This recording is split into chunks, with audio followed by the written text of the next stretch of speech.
Hello and welcome to another episode of Disney Movie Investigation. If this is your first time watching, welcome to the show. On each episode, we take a look at a movie that is featured on Disney+. On this episode, we are taking a look at the 2006 Aquamarine, and stay tuned to our bonus story as we explore Typhoon Lagoon at Walt Disney World. And if you are enjoying these videos, I do ask that you please hit that subscribe button. That way you will never miss a single one of our episodes. Now sit back and enjoy this episode of Disney Movie Investigation. So like I said, today we're covering Aquamarine. This movie was released on February 26th, 2006. It was directed by Elizabeth Allen, and it is based on the novel Aquamarine by Alice Hoffman. The production companies for this movie was Storefront Pictures, and it was distributed by 20th Century Fox.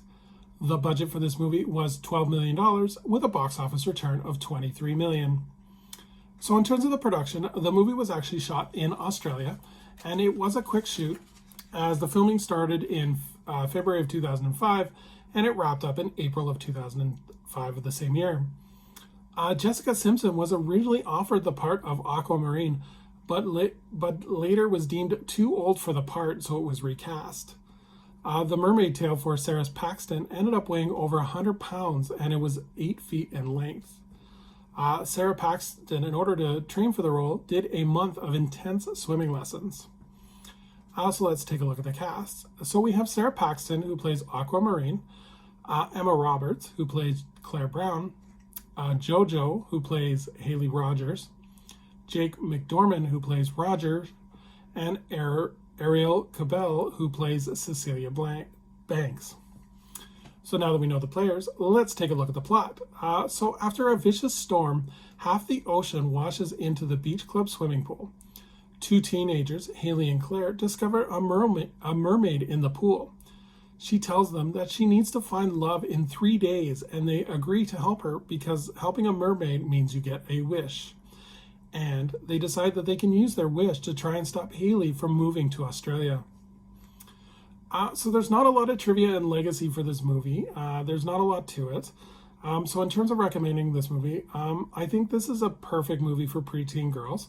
The story attempts to enter the preteen world and takes a unique twist on the story of the Little Mermaid, adding contemporary context. I think where the movie lacks is the story, as it doesn't have enough substance to sustain for an hour and a half. The movie tends to be repetitive. For example, the movie states that Aquamarine has 3 days to win over the heart of Roger. I find that the dates are very repetitive and that the joke is the same about cramming all the dates in before nightfall. I think the performance of Sarah Paxton is good. Emma Roberts as well is also able to ground the movie and make an emotional connection with the audience because she's the only character that has an emotional arc. Overall, I think the movie is great for teen girls, but I think it may be hard to watch for a general audience because it's not that relatable. So that's pretty much it for Aquamarine. Again, there's not a lot to it. It's a pretty simple movie, but let's take a look at our bonus story as we take a look at Typhoon Lagoon. So Typhoon Lagoon is a water theme park located at the Walt Disney Resort in Orlando, Florida. It was the second theme water park to open behind River Country. The park opened on June 1st, 1989, and was home of one of the first largest outdoor wave pools. The story of the park, being that it is a Disney park, is that a typhoon wreaked havoc on a pristine tropical paradise. Everything was thrown around, including Miss Tilly, a shrimp boat that was impaled on Mount Mayday. So Mount Mayday has a geyser that erupts every hour with a 50-foot wave of water after the bells of the watch sound. Disney, of course, is into character merchandising, so the mascot of the park is Laguna Gator. So let's take a look at some of the attractions of the park. So Mount Mayday is the main attraction, and it is located behind the surf pool, and it features Miss Tilly, waterfalls, and slides. It is a man-made mountain that hides the pipework and conceals the launching area for the water slides.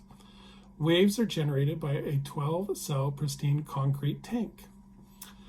So in terms of the attractions at Mount Mayday, we have Humunga Kawabunga, And this is 3 enclosed speed slide flumes that send riders down to up to a speed of 39 miles per hour. Storm slides, which are 3 body slides that send riders in twists and turns from a height of 3 stories. Gangplank Falls, which is a family raft ride featuring a 4-person inner tubes. And then we have Mayday Falls, which is a tube slide flume with rough rapids feel. Keelhaul Falls, which is a tube slide flume with a smoother feel. Forgotten Grotto, which is a walk-through cave through Mountain Mayday. And Overlook Pass, which is a walk-through across the slope of Mount Mayday.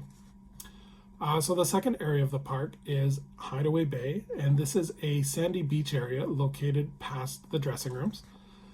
This also has several attractions, including the Crush and Gusher, which is a water coaster where two-person rafts are propelled by water jets. The 3 slides are Banana Blaster, Coconut Crusher, and Pineapple Plunger. This also features the characters from Finding Nemo, including Crush, the turtle. So the area also features the Misadventure Falls, which is a family raft adventure ride. And then, of course, the main attraction of Typhoon Lagoon, which is a wave pool that features up to 6 feet high waves every 90 seconds. And then the Typhoon Lagoon area also features bay slides, which is beginner water slides. Typhoon Lagoon also offers a former shark reef, and this provides guests between 5 to 15 minute snorkels across a mermaid lagoon filled with small sharks and tropical fish. The area Castaway Creek features a continuous 100-foot river that slowly circles the park through waterfalls and rainforests, and guests can float on inner tubes. Along with the attractions, there are several picnic areas with quick service restaurants, and these include the Leaning Palms and Happy Landings ice cream store.